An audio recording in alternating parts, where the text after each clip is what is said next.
Hello everyone, welcome to this week's Astrology News Report, an alternate view of world events as seen through the lens of Vedic astrology, presented by yours truly, Ron Berger.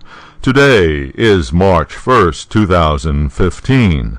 So let's take a look at the week that was, and how the planets' positions in the zodiac manifested as the past week's events. Venus has been hanging out with 3 harmful malefic planets over the past 2 weeks. Therefore, Venus significations have suffered. One of the significations of Venus is that it is the planet of appearance. Thus, when Venus is under pressure, things look bad, or the appearance is somehow distorted. Last week, Venus was sandwiched between Mars and Ketu. In the chart of the USA, this was happening in the 4th house, the house that stands for the opposition party.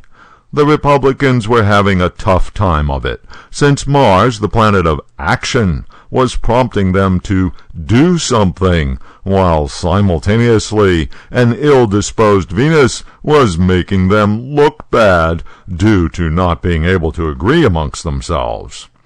In their efforts to cancel Obama's immigration executive order by tying defunding of the president's initiative to the refunding of the Department of Homeland Security budget, the Republicans sort of shot themselves in the foot, which was especially made apparent when on Wednesday the FBI arrested 3 would-be ISIS fighters in New York City as they were about to move forward with their scheme, and making the optics of the Republican bickering even more idiotic. The Senate Republicans agreed to approve the DHS funding, leaving immigration out of it, but House Republicans can't agree with that.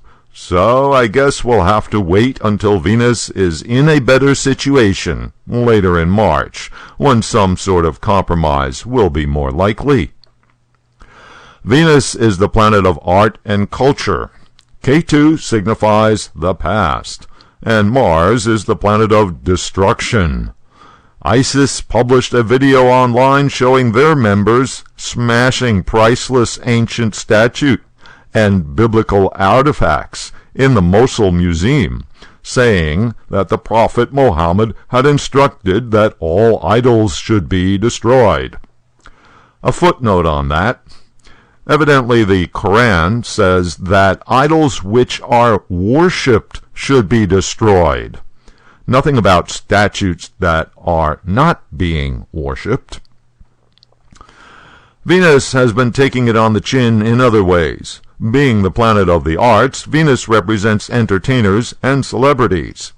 Several passed away last week, including Leonard Nimoy of Star Trek fame, legendary jazz musician Clark Terry, beloved Mexican soap opera actress Lorena Rojas, and celebrated Turkish writer Yasar Kemal. Another celebrity of sorts was Boris Nemstov, an outspoken opponent of President Putin and a driving force of the Russian opposition. He was assassinated outside the Kremlin just hours after he had been on the radio roundly criticizing President Putin.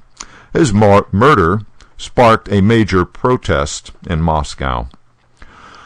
The Mars-Ketu-Uranus combination in Pisces continues to produce extreme weather patterns. In the USA chart, it hits the 4th house of the homeland. More record-breaking weather hit the southern states, with major snow in Georgia, leading to the governor declaring a state of emergency, and an ice storm in Texas, forcing a shutdown of the Dallas airport, canceling nearly 1,000 flights. President Obama has been taking a lot of fire from his opponents, but he hasn't been shy about fighting back either. Taking a look at his natal chart, we find that the 4-planet Pisces combination is transiting in his 3rd house, the house of initiative, making efforts and the use of skills and talents. This week, Mr. Obama has another showdown coming as Israeli Prime Minister Bibi Netanyahu rides into town and is sure to stir up even more confrontation. The Republicans had one of their pre-primary confabs in Washington last week, known as CPAC, the Conservative Political Action Conference, where the various right-wing luminaries get to hold forth and demonstrate their conservative bona fides by bashing the Democrats and feeding each other the usual red meat of conservative talking points. The speeches and antics are a perfect illustration of a particular planetary pattern that has been going on in the heavens last week. Retrograde Jupiter indicates personal belief, and by being directly opposite Mercury, is contaminating Mercury, the planet of facts. And this planetary pattern still has effects for early this week. Okay, that'll do it for this week's Review of the Week. You can keep up with daily astrological developments and contribute your own thoughts by following me on Twitter at Astro News Report.